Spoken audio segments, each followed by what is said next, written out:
అనుకుంటున్నాం.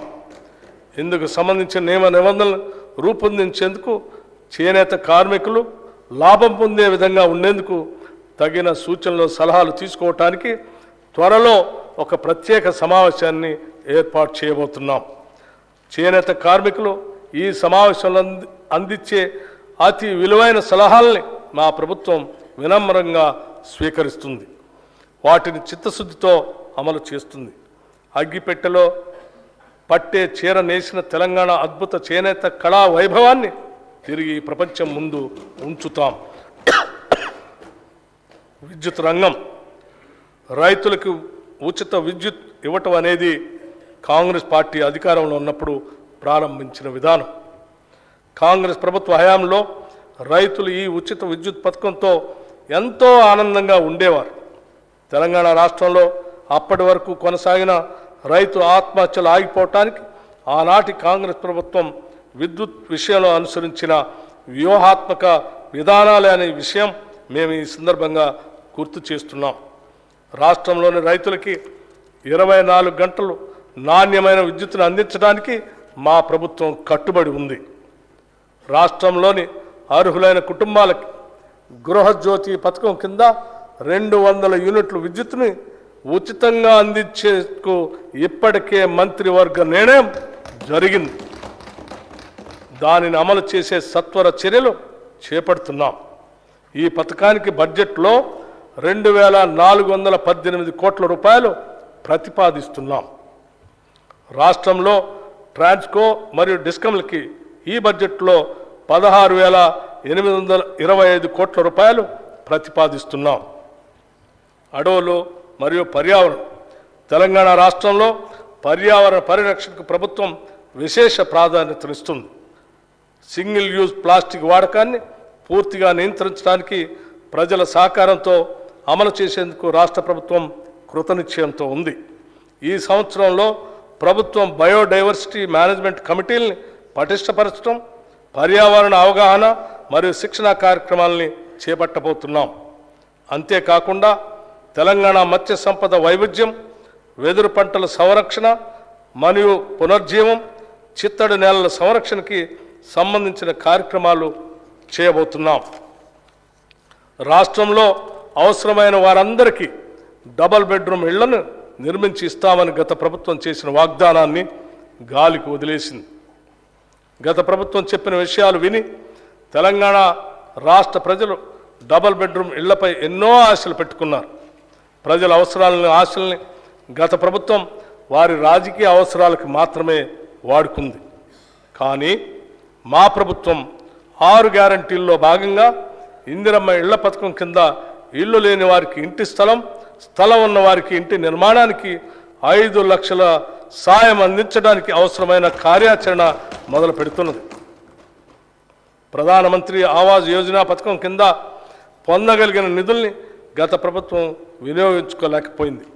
అందుకోసమే ఇప్పుడు కేంద్రం నుంచి అత్యధిక నిధులు రాబట్టి వాటిని తెలంగాణ ప్రజలకు మరింత ఎక్కువ లబ్ధి చేకూర్చేలా వినియోగిస్తాం. ఈ సంవత్సరం ఇందిరమ్మ ఇళ్ల పథకం కింద ప్రతి నియోజకవర్గానికి 3,500 ఇళ్ల చొప్పున మంజూరు చేస్తామని తెలియజేయడానికి సంతోషిస్తున్నాం. ఈ పథకానికి బడ్జెట్లో 7,740 కోట్ల రూపాయలు ప్రతిపాదిస్తున్నాం. రహదారులే ప్రగతికి సూచికలు. అందుకోసమే ప్రతి మండల కేంద్రం నుంచి జిల్లా కేంద్రానికి డబల్ లైన్ కనెక్టివిటీని అభివృద్ధి పరిచేందుకు రాష్ట్ర ప్రభుత్వం కృతనిశ్చయంతో ఉంది. ఇప్పటి వరకు ఇలా అనుసంధానించబడిన ప్రాంతాలకు అధిక ప్రాధాన్యతనిస్తాం.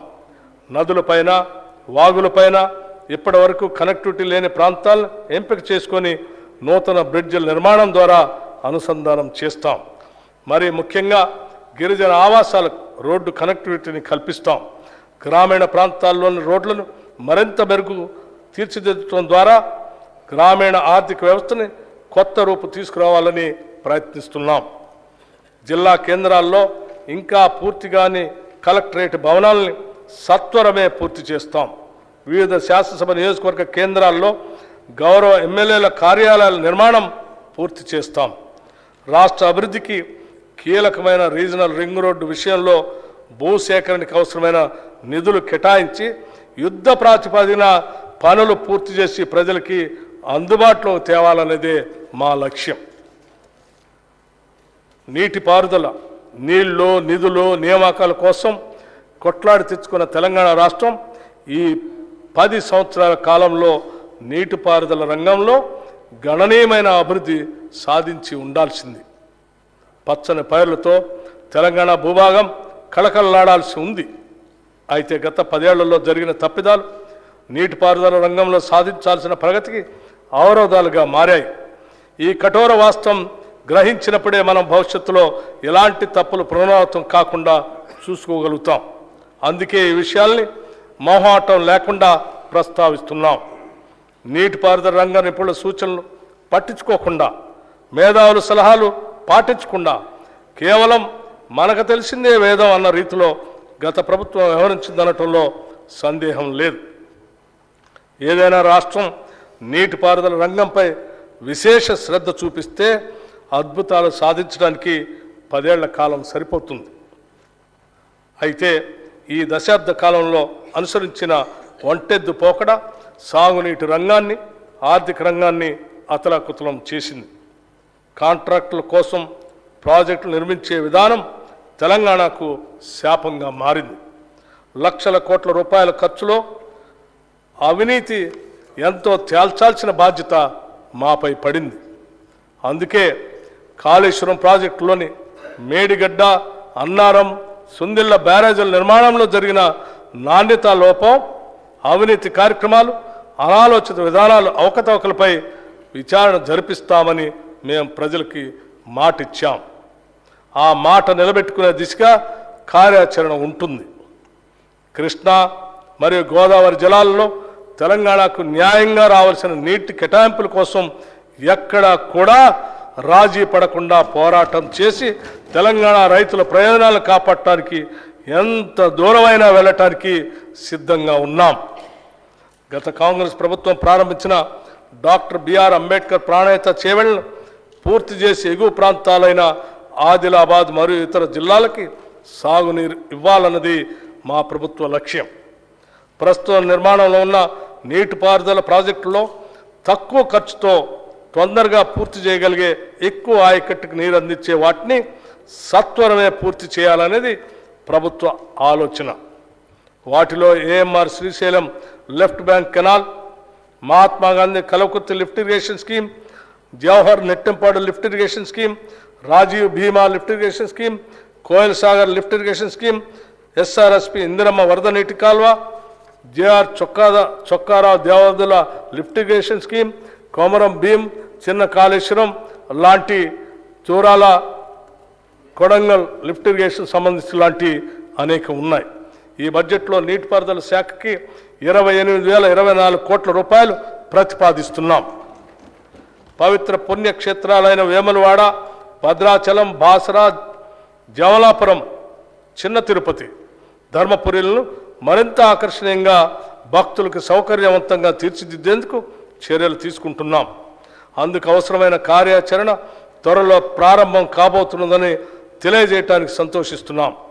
ప్రముఖ పుణ్యక్షేత్రాలను అనుసంధానం చేస్తూ టూరిజం సర్క్యూట్లను ఏర్పాటు చేసేందుకు కూడా సత్వర చర్యలు తీసుకుంటాం. దేవాదాయ ధర్మాదాయ శాఖ చెందిన వేలాది ఎకరాల అన్యాక్రాంత భూములను గుర్తించి వాటిని పరీక్షించేందుకు ప్రత్యేక చర్యలు తీసుకుంటాం. మన గిరిజనుల పెద్ద పండుగైన మేడారం జాతర ఘనంగా నిర్వహించబోతున్నాం. దేశంలోనే అతిపెద్ద అడవి బిడ్డల జాతరలో సమ్మక్క సారలమ్మ తల్లులను దర్శించుకోవడానికి సుదూర ప్రాంతాల నుండి వచ్చే జనం కోసం అన్ని సౌకర్యాలని కల్పించాం. 110 కోట్ల రూపాయల నిధులను కూడా విడుదల చేశాం. భక్తులు సులభంగా బంగారం మొక్కులు చెల్లించుకునేందుకు వీలుగా ఆన్లైన్ పోర్టల్ కూడా ప్రారంభించాం. తెలంగాణ రాష్ట్రానికి ఎనలేని వారసత్వ సంపద ఉన్నది. మనం చేయాల్సిందల్లా వాటిని కాపాడి భావితరాలకి అందించటమే. పర్యావరణ సమతుల్యాన్ని కాపాడే అడవులు, నిత్యం పారే సెలయేళ్లు, ఆకాశం నుంచి దుమికే ఎత్తిపోతలు, చరిత్రకు సాక్ష్యాలుగా కోటలు, భక్తి పారవశ్యాన్ని పెంచే దేవాలయాలు, కొలన్పాక్ జైన మందిరం, నాగార్జున సాగర్, నేలకొండపల్లి బౌద్ధ స్తూపాలు, ఒక్కటేమిటి తెలంగాణ తల్లి ఒడిలో ఇలాంటి అపురూప చిత్రాలు ఎన్నో. అలాంటి ప్రదేశాలని పర్యాటక ప్రాంతాలుగా రూపుదిద్దితే భావితరాలు కూడా వాటిని కాపాడుకుంటాయి. ఇంతటి ఘనమైన ఆశయంతో రాష్ట్రంలో పర్యాటక రంగాన్ని ప్రోత్సహించేందుకు నూతన విధానాన్ని రూపొందించుకు చర్యలు తీసుకుంటున్నాం. పర్యాటక ప్రాంతాలుగా వీటిని గుర్తించి అభివృద్ధి పరుచుకుంటే లక్షలాది మందికి ఉపాధి దొరుకుతుంది. పర్యాటకుల్ని ఎక్కువగా ఆకర్షించడం ద్వారా ఆదాయం అనుకూరుతుంది. ఇన్ని లాభాలున్న పర్యాటక రంగం ఇక పరుగులు పెట్టే విధంగా చర్యలు తీసుకుంటాం. రాష్ట్ర దేవాదాయ ధర్మాదాయ శాఖ సహకారంతో టెంపుల్ టూరిజం విధానాన్ని తీసుకొస్తాం. ఈ విధంగా రాష్ట్రంలో ఉన్న ప్రముఖ దేవాలయాలకి యాత్రికులు అధిక సంఖ్యలో వచ్చే విధంగా సౌకర్యాలు విస్తరిస్తాం. రాష్ట్రంలో వృధాగా ఉన్న పర్యాటక శాఖ ఆస్తుల్ని లాభసాటిగా మార్చేందుకు సత్వర చర్యలు తీసుకోవాలని కూడా నిర్ణయించాం. అనువైన అటవీ ప్రాంతాలను ఎంపిక చేసుకొని పర్యావరణ రహితంగా ఉండేలాగా వాటిని పర్యాటక స్థలాలుగా తీర్చిదిద్దుతాం. వాటిని ఐటీ ఇండస్ట్రీతో అనుసంధానం చేస్తాం. ప్రపంచ వారసత్వ సంపదగా గుర్తింపు పొందిన రామప్ప దేవాలయాన్ని పర్యాటకంగా మరింత అభివృద్ధి పరిచేందుకు చర్యలు తీసుకుంటున్నాం. ములుగు జిల్లాలో రామప్ప దేవాలయం పరిసరాల్లోని శిథిల దేవాలయాల్ని పునరుద్ధరించేందుకు కార్యాచరణ రూపొందించాం. ఈ కార్యక్రమాన్ని పూర్తి చేయడం ద్వారా రామప్ప దేవాలయం యొక్క విశిష్టత మరింత పెరుగుతుంది.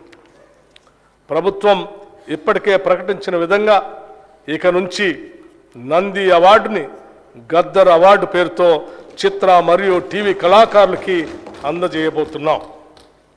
ప్రజా యుద్ధ నౌక గద్దర్ అన్నకు ఇది మేమిచ్చే నివాళి. గద్దర్ అన్నను గౌరవించుకోవటం అంటే తెలంగాణ సంస్కృతిని ప్రగతిశీల భావజాలంతో సమాజాన్ని చైతన్యపరిచే ప్రజా కవుల్ని ప్రజా గాయకుల్ని గౌరవించుకోవటమే. అందుకే ఇక నుంచి గద్దర్ అవార్డులు తెలంగాణ కళాకారుల కీర్తి పతాకను ప్రపంచానికి చాటి చెప్తాయి.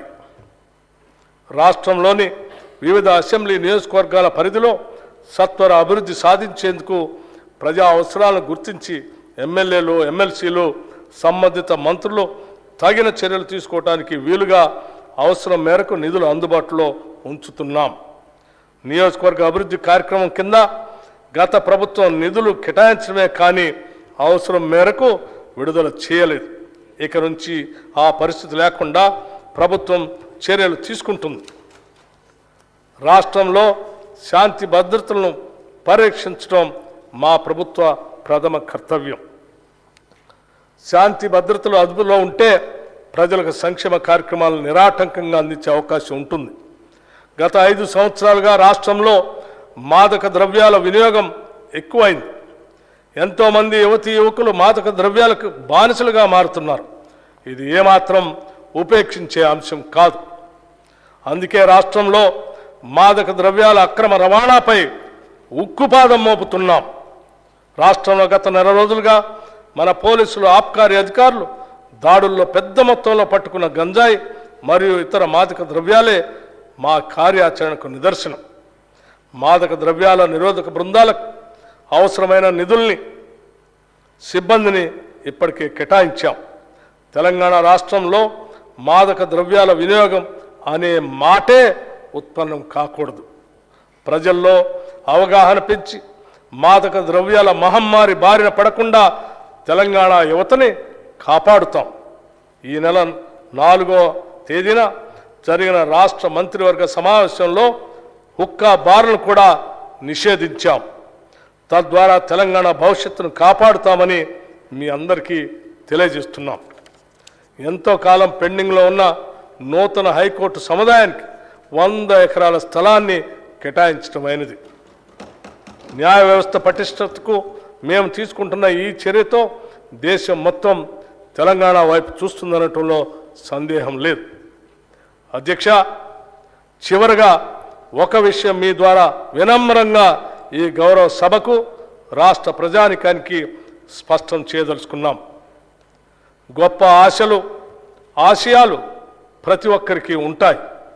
కానీ వాటిని నెరవేర్చుకునే ధైర్యం, కష్టపడే తత్వం మరియు నైతిక విలువలతో కూడిన నిబద్ధత ఉన్నప్పుడే ఈ ఆశయాలు సాకారం అవుతాయి. ఇవన్నీ కూడా మా ప్రభుత్వానికి ఉన్నాయి. ప్రతి తెలంగాణ బిడ్డ గర్వపడేలాగా మేము ఫిబ్రవరి 4, 2024న రాష్ట్ర మంత్రివర్గ భేటీలో ఈ అంశాల్ని ఆమోదించాం. ప్రముఖ తెలంగాణ కవి అందశ్రీ వ్రాసిన జయ జయ హే తెలంగాణ జననీ జయకేతనం అనే గీతాన్ని రాష్ట్ర గీతంగా ప్రకటించాం. మన రాష్ట్ర వాహన రిజిస్ట్రేషన్ కోడ్ టీఎస్ నుండి టీజీకి మార్చాం. రాచరిక ఆనవాళ్లతో ఉన్న రాష్ట్ర అధికారిక చిహ్నాన్ని మారుస్తూ భారత రాజ్యాంగ స్ఫూర్తితో ప్రజాస్వామ్యం మరియు తెలంగాణ సంస్కృతి ప్రతిబింబించేటట్టుగా తీర్చిదిద్దడానికి నిర్ణయించాం. తెలంగాణ తల్లుల ప్రతిరూపం ఉట్టిపడేటట్టుగా తెలంగాణ తల్లి విగ్రహం రూపొందించడానికి నిర్ణయించాం. ఈ నిర్ణయాలు తెలంగాణ బిడ్డలుగా మనందరి అస్తిత్వాన్ని కాపాడేవి, మన గౌరవాన్ని పెంచేవి. ఈ సందర్భంగా తెలంగాణ ప్రజానికానికి మా ప్రభుత్వం కృతజ్ఞతలు తెలుపుతూ వారి ఆశలు నెరవేర్చుతామని, ఇందిరమ్మ రాజ్యం సాకారం చేస్తామని మరొక్కసారి తెలియజేసుకుంటున్నాం. ఓట్ ఆన్ అకౌంట్ ప్రవేశపెట్టడానికి కారణం మా ప్రభుత్వం ప్రవేశపెట్టే తొలి బడ్జెట్ ఓట్ ఆన్ అకౌంట్ బడ్జెట్గా పెట్టడం మాకు కొంత అయిష్టంగానే ఉంది. కానీ కేంద్ర ప్రభుత్వం ఫిబ్రవరి 1, 2024న ఓట్ ఆన్ అకౌంట్ బడ్జెట్ ప్రవేశపెట్టింది. మొదటి నుంచి మా ప్రభుత్వానికి నిధులు ఎలా సమకూర్చుకోవాలనే విషయం మీద స్పష్టమైన అవగాహన ఉంది. దానిలో భాగంగానే కేంద్ర ప్రభుత్వం వివిధ పథకాలకు విడుదల చేసిన నిధుల్ని సాధ్యమైనంత ఎక్కువగా రాష్ట్ర ప్రజల ప్రయోజనాలకి ఉపయోగించుకోవాలనేటువంటి స్పష్టత ఉంది. అలాంటప్పుడు కేంద్ర ప్రభుత్వం యొక్క పూర్తి స్థాయి బడ్జెట్లో వివిధ రంగాల వారిగా కేటాయింపులు జరిగినప్పుడే మన రాష్ట్రానికి ఎంత మేరకు ఆ నిధుల్లో వాటా వస్తుందనేది అంచనా వేయగలుగుతాం. అందువల్లే కేంద్ర ప్రభుత్వం పూర్తి స్థాయి బడ్జెట్ని ప్రవేశపెట్టిన తర్వాతనే రాష్ట్రంలో కూడా పూర్తి స్థాయి బడ్జెట్ పెట్టాలని నిర్ణయించాం. తెలంగాణలో ఇందిరమ్మ రాజ్యం ఏర్పాటు చేయటమే లక్ష్యంగా కాంగ్రెస్ ప్రభుత్వం ఈ బడ్జెట్ని ప్రవేశపెడుతుంది. ఈ బడ్జెట్ లక్ష్యం ఒక్కటే, అదేమిటంటే తెలంగాణ రాష్ట్రం మొత్తాన్ని సమగ్రంగా అభివృద్ధి చేయటం.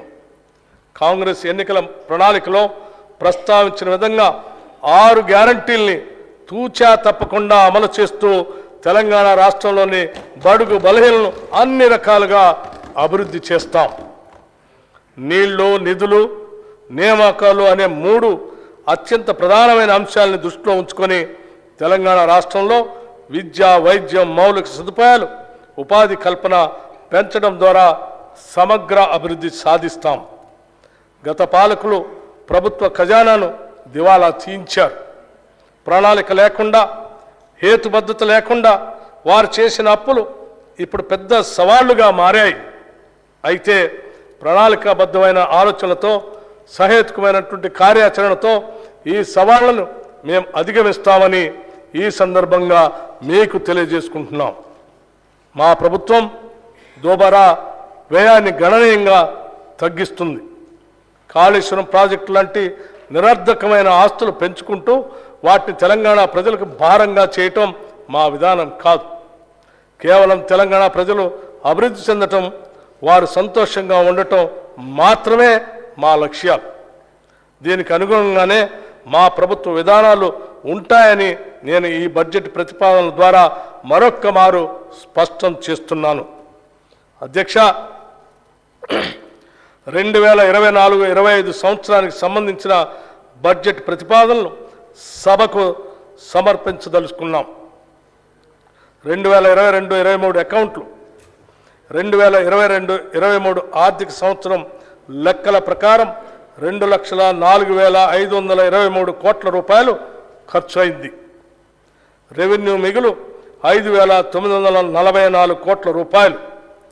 ద్రవ్య లోటు 32,557 కోట్ల రూపాయలు. 2023-24 సవరించిన అంచనాల ప్రకారం 2023-24 సంవత్సరానికి చేసిన మొత్తం అంచనా వ్యయం 2,24,625 కోట్ల రూపాయలు.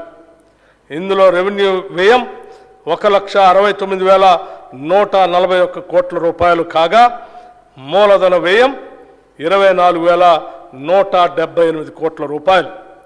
సవరించిన అంచనాల ప్రకారం రెవెన్యూ ఖాతాలో మిగులు 9,031 కోట్ల రూపాయలు. ద్రవ్య లోటు 33,786 కోట్ల రూపాయలు. 2024-25 ఓట్ ఆన్ అకౌంట్ బడ్జెట్ అంచనాలు 2024-25 ఆర్థిక సంవత్సరానికి ఓట్ ఆన్ అకౌంట్ మొత్తం వ్యయం 2,75,891 కోట్ల రూపాయలు. రెవెన్యూ వ్యయం 2,01,178 కోట్ల రూపాయలు. మూలధన వ్యయం 29,669 కోట్ల రూపాయలుగా ప్రతిపాదిస్తున్నాను. 2024-25 సంవత్సరానికి ఓట్ ఆన్ అకౌంట్ బడ్జెట్ ప్రతిపాదనను సభ ఆమోదం కోసం ప్రవేశపెడుతున్నాను. జై తెలంగాణ, జై Hind. Annual financial statement budget vote on account for 2024-2025 presented. The House is adjourned to meet again at 10 a.m. on Monday, 12th February 2024.